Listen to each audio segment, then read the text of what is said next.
What's up guys, it's me Geek. So finally here is the Samsung Galaxy 10e. I will be buying next month because this month I'm a little bit busy.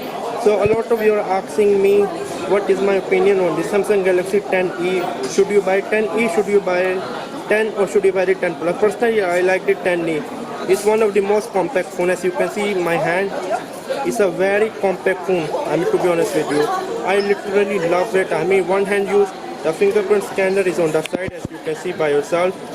Easily, I mean, the phone is openable. I can easily use. The good thing is that the the selfie camera is a 4K camera, especially for vlogging. I mean, literally, I mean, I really like this phone, to be honest with you. The best thing is that it have a headphone jack, which is another amazing thing. I mean, it have a 4K selfie camera for vlogging. The colors are really very beautiful. The best thing is that headphone jack with a compact phone. It means that I can use this phone one hand. I mean, easily one hand.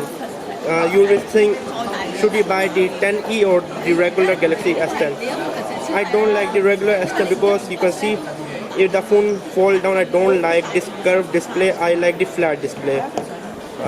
This was the after the Samsung Galaxy S7. This is its first flat display, to be honest with you. Again, as you can see, I'm at the Samsung headquarters. Yeah. So make sure to subscribe, and if you're looking for the compact phone, I can recommend this Samsung Galaxy S10e. Subscribe and bye.